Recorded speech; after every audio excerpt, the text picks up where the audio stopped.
You ever feel like you've got too much prop and not enough camera? Well, I'm going to tell you all about it today on Darth Rage Reviews.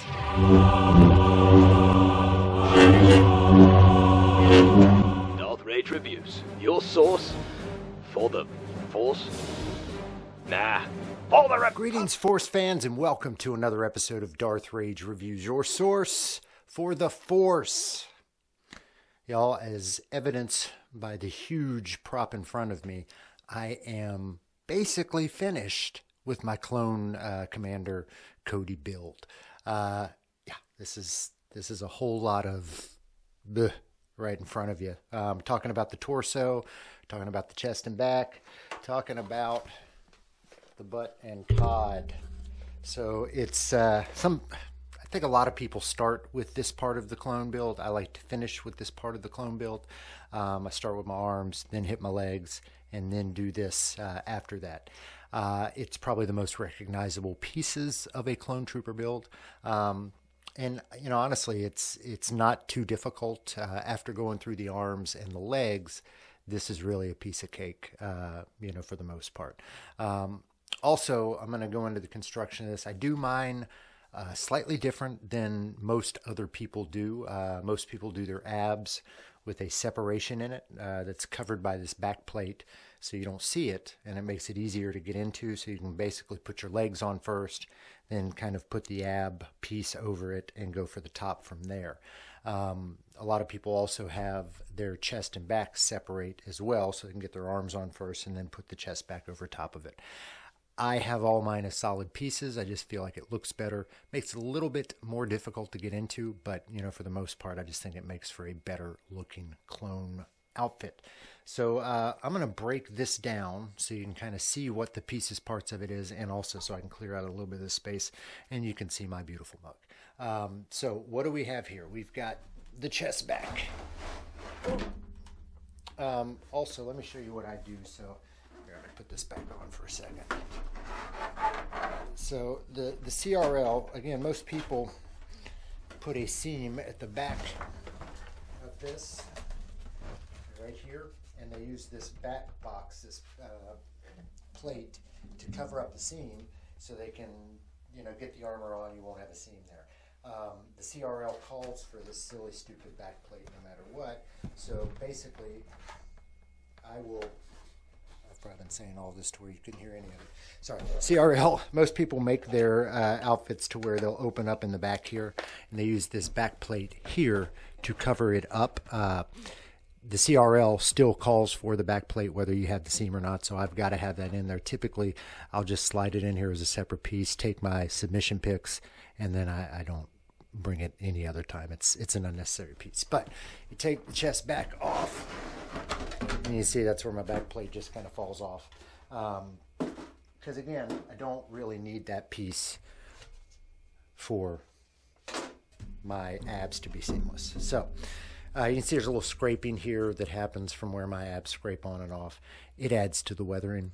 It doesn't bother me at all. I think it actually looks good. So this is all basically one piece. I've got the rubber belt that is bolted on the back here, and use CA super glue to glue this sucker on here. So this is not going anywhere. It's all one piece that slips on. It's the first piece that I put on. So you got your abs, you got your belt, you got your detonator, all one piece. Then separately, you have the chest back with the specific commander badge for or rank badge for Cody, and then he has a jetpack that is on the back. Yes, Cody has a jetpack. Just know this: Cody has a jetpack. Rex has a skirt. Who would you rather be? Cody is the Swiss Army knife of clones. This is simply Velcroed on there. It calls for a back plate there. I saw no reason to put it on there because, frankly, it's going to be covered with this. So I've got the back plate, just don't have it on there. But again, that just Velcros straight on there. And you have your chest back combo. The CRL again calls for a visible seam on here. Most makers make this to where it separates. I just like it better as one fell piece. Very happy with the weathering that I've done here, the blaster marks. I sat and painstakingly recreated this from the few good photos I could get of Cody in his armor from Revenge of the Sith. So, yes. Yes. And in the little how-to, I kind of go into, what I'm doing to make these blaster marks. So very proud of how my blaster marks have progressed. And then the final piece is just going to be the butt cod.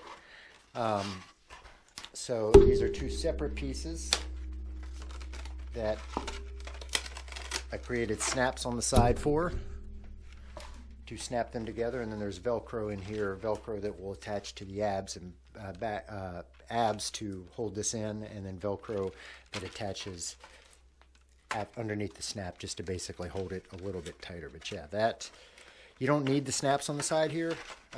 That's for a level 2 certification, but it's not hard to do, and I've got the snap set, and it actually helps hold them together better anyway. So that is the entirety of the torso. So you see it all separate pieces. Let me show you what we do to put this all together. This is the final stage of the build process of my Commander Cody. Let's take a look at building the torso.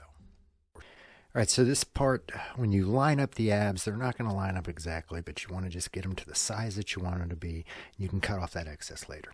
Trim off the excess pieces, then we're just going to do the whole shim and ABS slurry thing that we did the last time. You've got 8 different holes here in the ab piece. You got to drill those out because they're covered up in the initial plastic.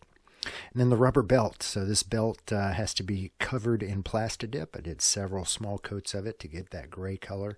I eventually go on and Plastidip the abs as well just to match it. A couple little 3D pieces, the back belt boxes, and parts for the detonator that needed to be finished. And there I am Plastidipping the abs just so they'll match the belt. Plastidip. It's like a rubberized coating. So a little bit of the Orangina on top of 3 of the belt boxes for the belt, because they are orange. And then I've got to drill holes in the PVC pipe that is the detonator. So this detonator goes on the back.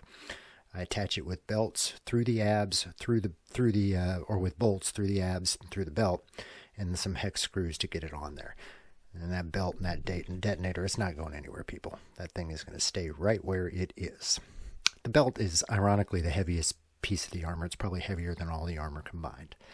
And I've got to glue on that detail piece. It's painted bronze like the back belt boxes, which go onto the belt right beside it. Simple process. Then it's a little airbrush. I pulled out my airbrush for the first time. I got this for Christmas, and I've got to paint the detonator caps this canary yellow color. So I do enjoy using this airbrush, and I can't wait to bring it out to start doing some weathering on some later costumes. Should be a lot of fun, So airbrush that, and then it's on to the button cod. I tape those together, measure them based on the abs because they're going to fit right underneath the abs. Tape them together and drill a hole on either side. That's where I'm going to put my snaps. So then I trace off the curved point because you want a curved point on this for level 2 clearance. And then I'm going to attach the snap pieces. So this is a set I got off of Amazon. Very easy to use. It's very easy process to attach the snaps, and the snaps really help hold it in, and then I put a little Velcro on the back side to hold it in as well. So if you've never done the snap process, very, very easy. You can get this set for like $15 off Amazon. Put snaps on both sides and then trim off the excess, and you've got your butt and your cod piece. The butt and the cod, that's how you do it. All right, then we're on to the chest back. So I've taped this in, and I need to cut a little bit of excess off to fit it over my abs. Just want it to be able to slide on. I do this as one piece. I don't make it openable, so I want it to be able to slide onto the abs like so. And once I know I've got that, I know I'm at a good width for it. So it's the same process. I get it clipped off, tape it off, cut it, create a shim, and then combine it. You've seen this process a bunch, so I'm not going to show you much of this process, but it's ABS slurry. You shim that, and this one you just need a visible seam on. You don't even need to get rid of the seam, so it's the easiest of the constructions. I got to cut out a couple notches in the corners and notches on the front so I can fit those rubber straps in there, and they'll fit in like so, and I'll just glue them both in. And you got to glue on the Commander badge. You can see I did the paint. The paint process is very simple. I just taped it off and painted some Orangina for the stripes. I didn't feel like I needed to show you guys that, but I am going to show you the process of painting the detailed blaster marks on there because I really like what I did with that. So I glue on the rubber straps, glue on the back plate, even though it's covered by the jetpack. Still have to have it in there. Then I come through and I'm tracing this with a pencil, kind of based off, you can see my phone there next to it. I'm just basing it off of one of the really good shots I've got from the movie. So I kind of trace it with a pencil, and then I'm going to come back over it with some acrylic paints and just hand paint all these. I'm very, very pleased with, what I accomplished here. I feel like it's true to the movie. It's very accurate. Very proud of it. So this is my standard blaster phase here. A little acrylic black. I'm kind of rubbing it down to make it not as dark as it was. You can see that. The acrylic black first. Then I'm going to go through and kind of scrape it up some. I'll do a little dry brushing around it to make it, seem a little bit more legit. So here's the dry brushing. I put paint on the brush and then kind of take the majority of it off. And then I'm just kind of going through until I feel it's visually, what I want it to be. There it is again, a little more dry brushing to kind of get it in there. And then I think I do actually show the process of scraping it up as well, which I just think adds a dimension and a depth to this. There I am taking it back a little bit with some rubbing alcohol. Don't be afraid, you can always kind of pull this stuff off. And there I am with a little file, and I'm just kind of scraping out the middles, and you can see it really gives it a kind of, looks like it's torn into the armor. And, I really appreciate that. I think it adds realism. But that's how I did it. That is the process. So, y'all, if you followed along with this build playlist, you will have seen everything that it requires to build a set of Clone Trooper armor. And it's nothing that any one of you can't do by yourself. I mean, honestly, I started this as my first clone was one of my first big projects that I did, and I learned a lot while I was doing it. But you can know absolutely nothing about prop creation, buy one of these sets of armor, and in a couple months' time, you'll be a semi-expert. I mean, it's not difficult. I want everybody to understand they can do this too. So where do we go from here? Only one more video to show you, and it's going to be basically how I strap up all of these pieces. So the harnessing and strapping that goes into wearing one of these Clone Trooper armors. And it's really not a lot that goes into it. It's just a couple little pieces of Velcro and a couple straps, and that'll basically hold it all on. So I'm going to do that video, and then we'll have the big reveal. It's tough for me because I've already actually worn the armor. I've actually forwarded some pictures to my close friends just so they can see the armor.